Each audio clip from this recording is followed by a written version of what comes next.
How you doing there? Welcome back to Babylon Talmud. Today we're studying Daf Kuf Mem Gimel. I think. Yeah, why not? Daf Kuf Mem Gimel of Masechta BavaBasra. Friends.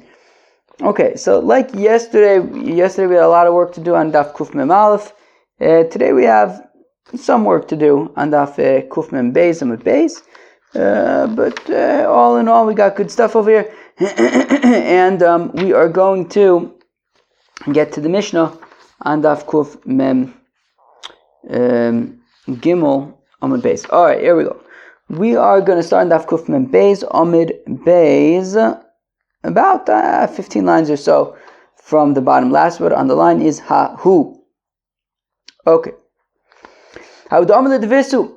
A certain guy said to his wife, Nichosai livani davu li minech, that my estate is going to the children who will be born to you. Also break shisha, but the thing is he has another son from a different wife.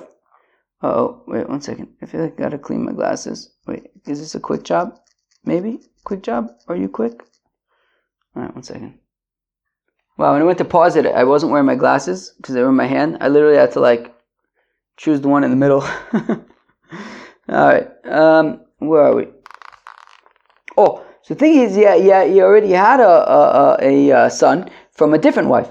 So Amalei, I will give my Taviolas. So his other son, his son who's actually alive and not just going to be alive in the future, it says, wait, what about me, right? Because he just said, my estate is going to, okay, he said to his wife, my estate is going to your unborn, unconceived, non-existent children that maybe you'll have in the future.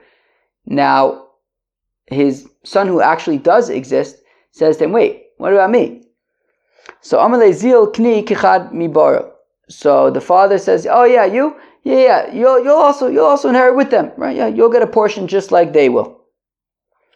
So hanach vadai lo kano. Okay, so obviously the unborn, unconceived, entirely potential children are not kona anything.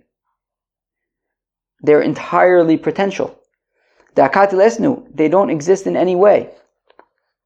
Hi, but the shaila is, what about this other kid? Right? Because the father had said to the existing kid, you will inherit together with these potential children. Now, the potential children aren't getting anything. So what about this kid? Does this lad have a portion together with the others? Meaning that in the future, when this wife does have children, let's say she has 2 children, okay?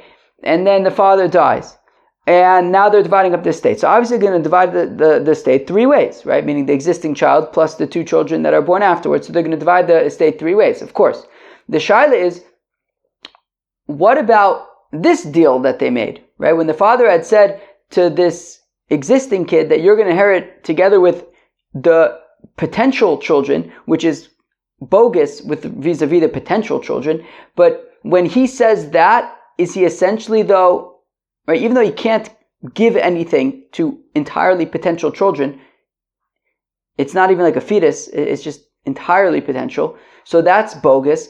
But what about the fact that he had promised something to this existing kid in that cheshbon, right? He said that you're going to inherit together with those other kids who don't exist. So obviously it's absolutely nothing with regard to the other kids, but maybe there is some relevance to the fact that he had promised something to his existing kid, which means that when he dies, and let's say his wife does in fact give birth to 2 more kids, let's say, so now they're going to divide up the estate 3 ways, right? The existing kid plus the 2 other kids. But what about this promise that the father had made to him, earlier, together with the non-existent kids, and it's bogus with regard to the non-existent kids, but maybe he should get an extra portion because of that promise that he had made. So maybe they wouldn't divide the estate 3 ways. Rather, he would get, I think, if I'm not mistaken, I have to check it out. I think the point is that, meaning he would divide. Wait, actually, let me look this up 1 second. Okay, so I just had to look at the Rashbam. Yeah, so I was giving an example where the wife had an additional 2 children. So if we say is chulak letalya b'makom bra, meaning he would get this extra portion. So the way that would work is what they would do is first they would take. So when the father dies, first they would take the estate. They would divide it 3 ways, right? Because his wife had 2 more children, and there's the existing child. So they would divide the estate 3 ways. He would get one of those portions. And that would be for his gift that he was promised in this kind of strange arrangement with the unborn children. So he gets sort of 1/3 of the estate because of the promise that the father had made to him together with the non-existent children, who obviously there was no actual commitment to the non-existent children because they don't exist in any way, but he existed, so he gets 1/3 because of that. And with the remaining 2/3, then that's what they would then divide again 3 ways. So he would be'etzim get 1/3 plus 1/3 of 2/3. That's what he would get. He would get 1/3 plus 1/3 of 2/3. Sorry, it's a little confusing, but did that make sense? Because he would get an extra portion because of this promise, right? So if right now there's a total of 3 kids, right? The existing kid plus 2 more from that the wife ended up having. So first they would calculate what was he promised in this kind of strange arrangement when the 2 children didn't exist in any way, and that was essentially what he would get for that promise would be 1/3 of the estate, and then with what's left, they would once again divide it among all 3 kids. So he would end up getting 1/3 plus 1/3 of the remaining 2/3. Yeah, we could probably find that out. If we do, let's see, so 2/6 plus but that would be right 1/3 of.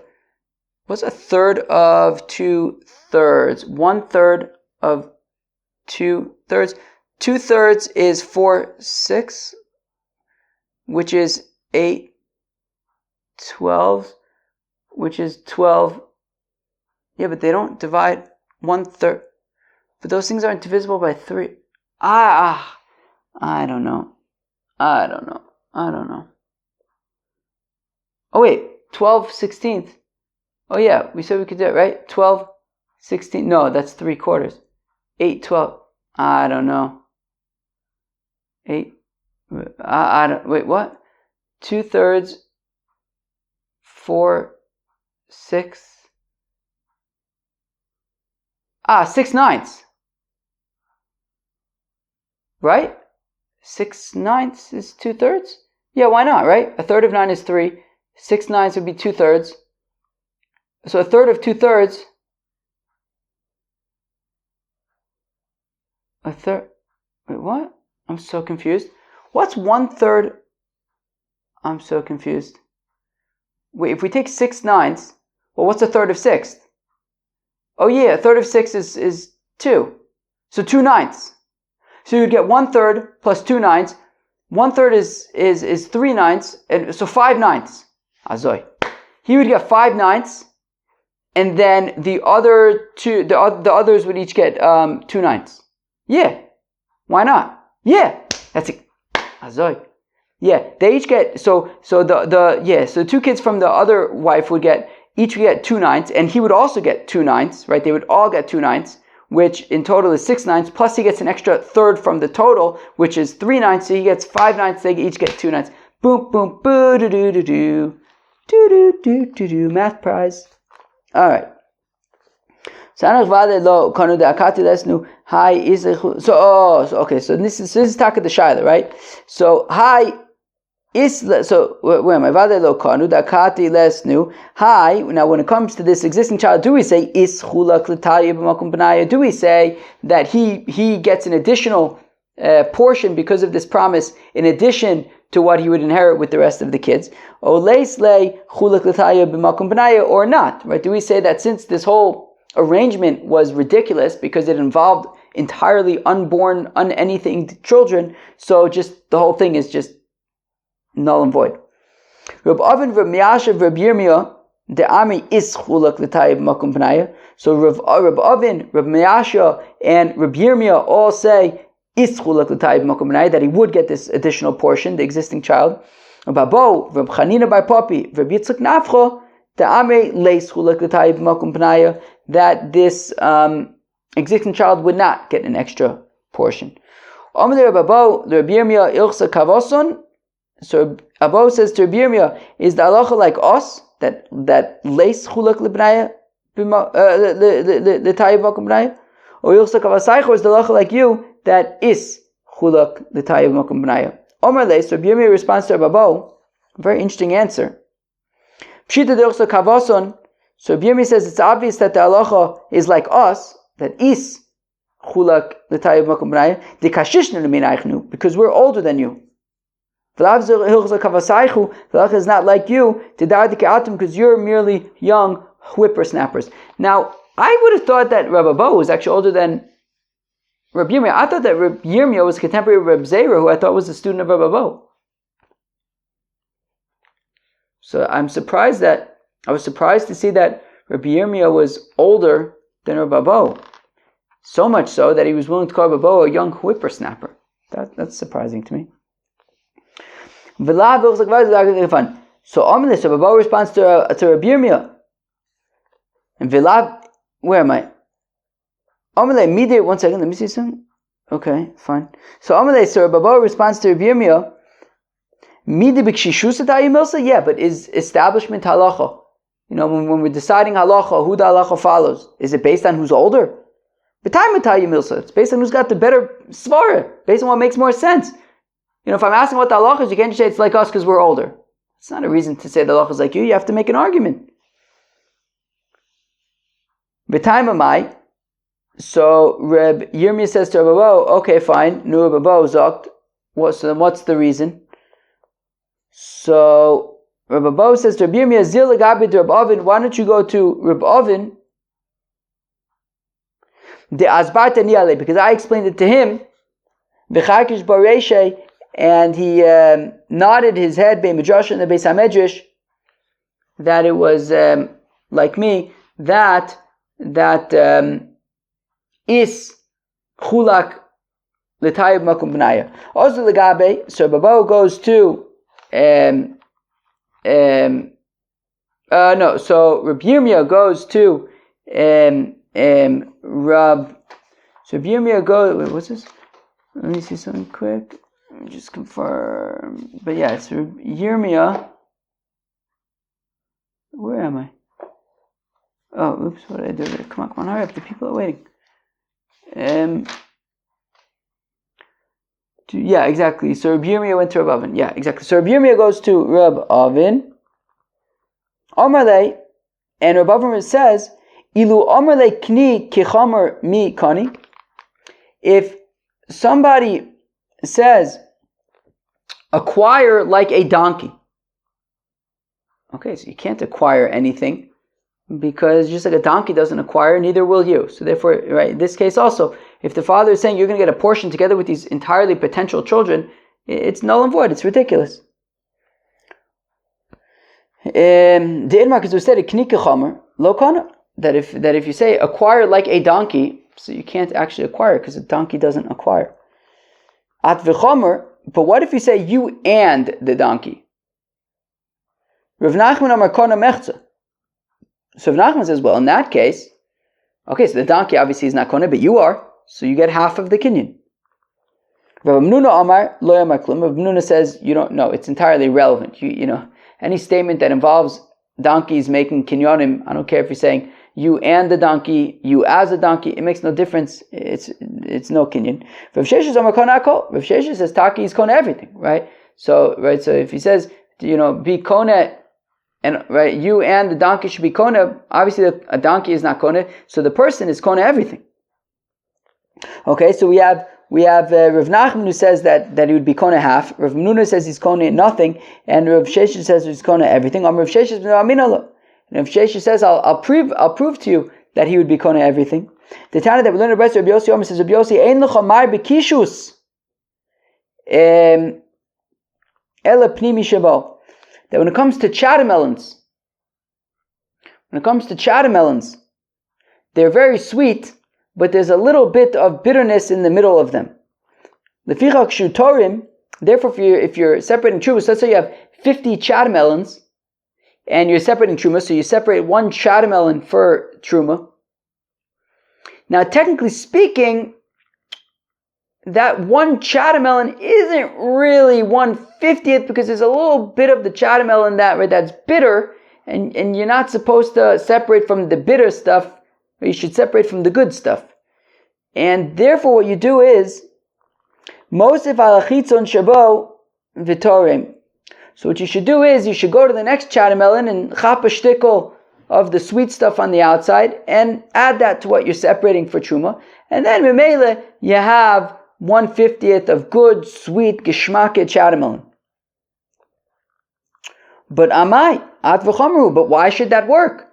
You're separating for truma the bitter stuff and the sweet stuff, so you have good, you have bad, and yet we're saying that it's all good.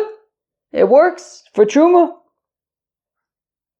So therefore, if Sheshes wants to bring this as a proof that when you have ad v'chomer, you and together the chomer is irrelevant, and it's just you.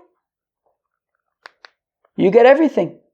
But shiny also, we say, no, that's not ad v'chomer. It's not an example of you and the chomer, because actually, the bitter stuff could technically be separated as truma. It's b'di'evet, but the fact that you added some more of the sweet stuff from the next chatamelon, and there happens to be a little bit of the bitter stuff in the original chatamelon, that's not gonna negatively impact it, right? That's not actually considered like you have good stuff and bad stuff. You have good stuff and not as good stuff. Damar b'illa.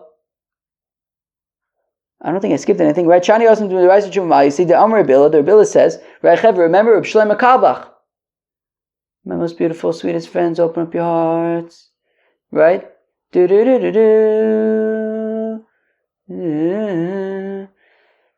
Anyways, right?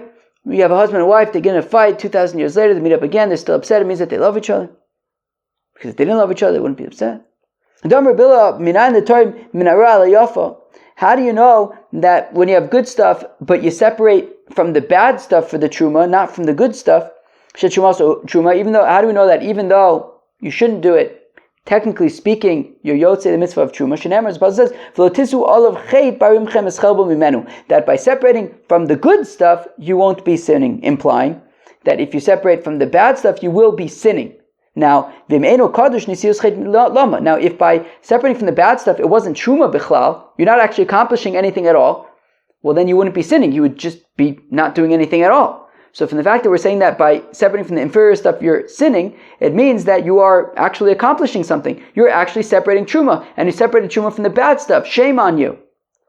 So therefore, by separating truma from the bad stuff, it is technically truma, right? So therefore, getting back to the chatamelons, so it's not a right. So you're separating mostly from sweet chatamelon, but also a little bit of bitter chatamelon. But that's not a scenario of at v'chomer, of you and the donkey making a kinyan. Donkeys can't make kinyanim at all; it's irrelevant. Whereas over here, actually, the bitter stuff could be used separated as truma, and therefore, it's a combination of sort of superior and inferior, not good and bad.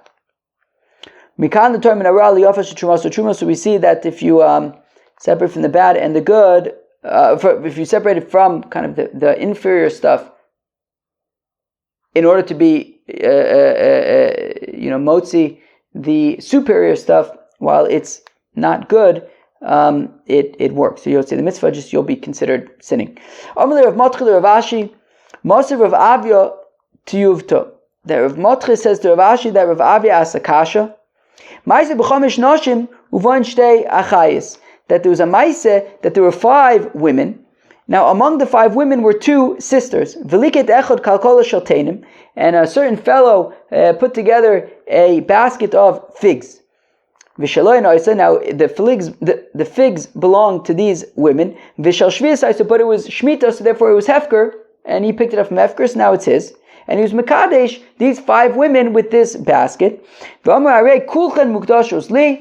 this basket of figs, he says, "You are all 5 of you are right. You are all mikudeshes to me." With this basket of figs, and one of them accepted on behalf of all of them. That the sisters would be excluded from the kiddushin; they would not be mikudashos. Achayus u'dei mekudoshus, anochrius mekudoshus. So the achayus, the sisters, are not mekudoshus, but the others are.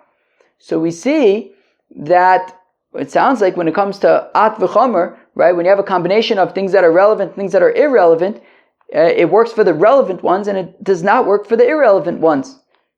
So it sounds like it's unlike Rav Hamnuna and unlike Rav Sheshis. Ve'amai ad v'chomer he. It's a scenario of ad v'chomer. Amar lei. So Rav Ashi responds, Hainu dechazoi Rav Huna bar Avia b'chalma. Wow, this must be why I saw Rav Huna bar Avia b'chalma, the most of Rav Avia tiyufta, because of this question of Rav Avia. But we say v'lav mi ukimna, but it's not really a good question because we said about it.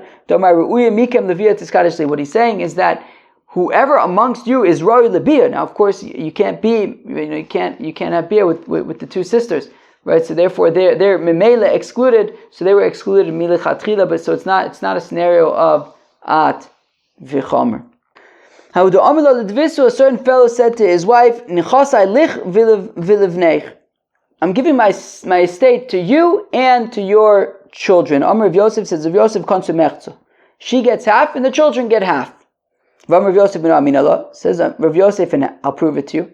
The Tanya that we learn in the Brisa, Rabbi Yomer says, Rabbi Bahaisa la'aharinu levanov, by the lechem aponim, by the showbreads. It says that the showbreads will be for Aaron and his children. Mechza la'aharin, mechza levanov, half for Aaron, half for his children. So we see that when the Torah says for Aharon and his children, half for Aharon, half for his children. So here too, right? When the husband says half for you and half for your children, so half goes to the wife, half goes to the children. Amalei Abaye, but Abaye asks Rav Yosef an interesting question. He says, "V'shlomo Hasam, I understand by the showbreads, Aharon by Chaluko, Aharon milichatchila, anyways, was shaykh to eating the showbreads. He's a kohen." So Memele, he already has a portion in the showbreads. So what's the chiddush of pointing him out by name? Say Aharon Levanov. To say not just does he have a portion like everybody else, but he gets half. That is why the Torah specified that Aharon will eat from the showbreads and singled him out to say not just will he eat from it like everybody else, but he'll get half of it. But Isha Lavas Yerushahi. But a woman, a wife, does not inherit her husband. And therefore, by default, she would not be part of the inheritance. And by the husband singling her out and say, you will inherit together with the rest of the children, it should be enough just to say that she will get a portion like the rest of the children, not jump 2 steps ahead to say, not only will you get a portion, but you'll get half of it. Right? It should be enough that she should simply receive like one of the children. Ini, is that really the case, that she would just receive like one of the children? This taka happened in Nardor. Agbe Shmuel Palga. Shmuel says that she receives half.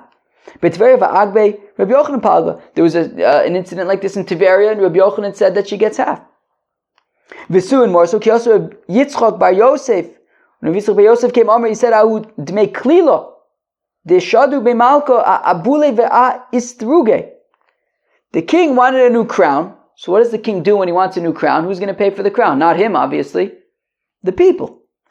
So the king says that the abule, the wealthy people of the town, ve'istruge, and the officers of the town, they are going to buy me a new crown. And Rebbe says that the wealthy people are responsible for half, and the officer people are responsible for the other half. So again, we see splitting the responsibility 50-50. To which we say, well, that isn't actually a good case. That's actually more analogous to Aharon Uvanov, right? Because because whenever the king would write that the wealthy people had to pay for something, Memela, the officers would also contribute, even though he didn't specify them, they would still contribute anyways. A little bit. And right, so these officers would contribute a bit. And the king knew that if he just writes the wealthy people, so the wealthy people would pay, but the officers would contribute a little bit too. So then why did he have to specify the officers? And now that he specifies not just the wealthy people, but also the officers, it's to say more than what they would normally do anyways. Say that each would contribute half. So it's more kind of similar to Ahar Nuvanov, where Milchatchila anyways, he was shaykh to the showbread, so I point out Aharon to say Tafka half. So here also, the officers would anyways contribute epis, and they were specified by the king specifically to say half. Azoi. So now, okay, fine. Most of Reb Zera asked a kasha. Right? Rav Yosef had said that if he says that his wife will get inherit with the children, so each one gets half. But Reb Zera asked a kasha. If somebody says, I am going to offer a meal offering, a korban mincha to the Beis Hamikdash, 100 esroinim. Okay, I imagine we're going to learn about this Masechta Menachos, which isn't exactly right around the corner. It's probably in about a year. It's probably about 15 months from now. Probably about 15 months from now. Probably about something like Tu B'Shvat next year. What's this year? Oh yeah, Tafshin Pei Hey. Tafshin Pei. This is an easy one to remember because there's a mnemonic that they've been saying. Tehei Shnas Pidgin Ashvuyim. So it's you remember the Pei Hey. So in Tu B'Shvat, Tafshin Pei Vav, we'll probably be learning Menachos around then. So if a person says, I'm going to bring a korban mincha, 100 esronim, and I'm going to bring it in 2 vessels, maybe shishim b'chli echad v'arboim b'chli echad, so it's not divided evenly, rather in one vessel 60 esronim, the other vessel 40 esronim. V'mhevi chamishim b'chli echad v'chamishim b'chli echad yotza. Now if he divides it 50-50, beseder. B'mechatchila it should be 60-40. Imhevi in the chatchila lo. Right, but the Evid, if he was 50-50 beseder, but if the chatchil should be 60-40, but if you're going to tell me that the default would be, right, if he says 2 vessels, then it should be 50-50. Then even in the chatchil it should be 50-50. Why 60-40? So the difference is, that's a technicality when it comes to the korban mincha, because there are halachos of korban mincha that we're taking into account over here. On Insidei, we can testify, we can attest that Gavra, that this person who says that I'm going to bring a korban mincha, 100 esronim, meikar le korban gadol kamichavin, he intends to bring a big mechubad korban mincha of 100 esronim. When he says I'm going to bring it in 2 vessels, because he knows that he can't bring 100 esronim in 1 vessel. The max for 1 vessel is 60 esronim.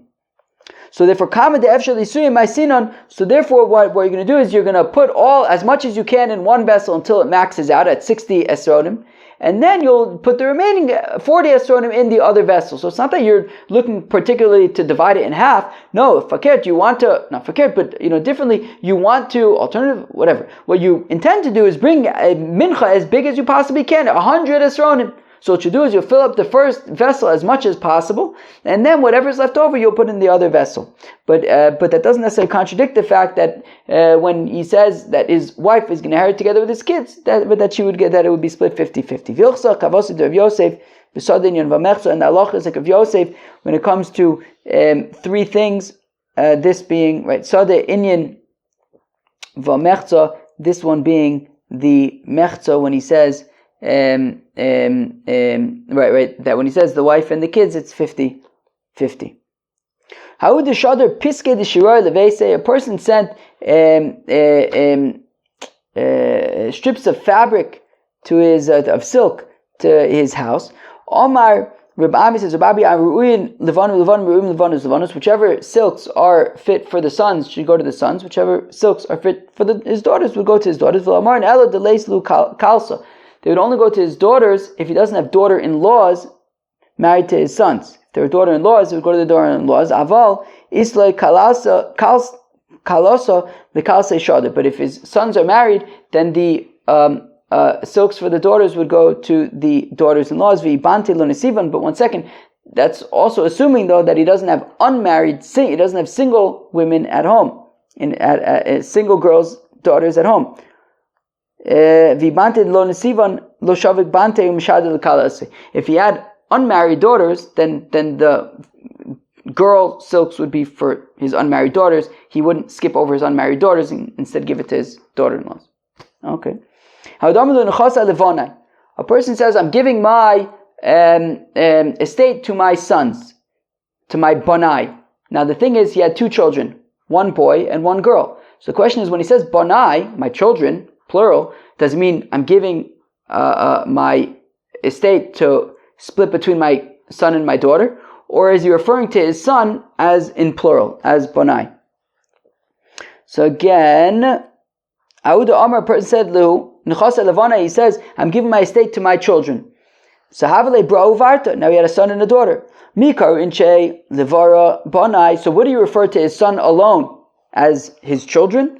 Or Dumalokaru Inche Levara Banai. Or maybe people would not refer to his son as his children. And by saying children, what he wants to do is he wants to also give to his daughter as well as a gift. So Mabai says, Abai Tashma Kamanir, Uvnei Don Chushim. It says the children, who were the children of Dan? Chushim. He had one son named Chushim, and he referred into the plural, as plural. But Rava says, maybe it's like the Tanat Vechizke showing Merubin Kechushim, that there were so many of them, like bundles of a shalkana, like bundles of reeds. So Rava says, Rava Uvnei Palu Eliav. Who were the sons of Palu? Just Eliav. Rabbi Yosef Amar Uvnei Esan. Who were the children of Esan? Azariah, just Azariah. So we see that you can refer to a single child as children. So the assumption would be it's a reference to his son. If a person says that my estate's going to my children, he has a son and a grandson. So the shaila is, when he says his children, is he saying his son and his grandson, or just his son? Does he refer to his grandson as his son? Olo, or not? Rav Chaviva says he would refer to his son as his grandson, so he's saying, I'm giving my estate to my son and my grandson. My Bravashi Omar lo karu in Shelevai Brabra.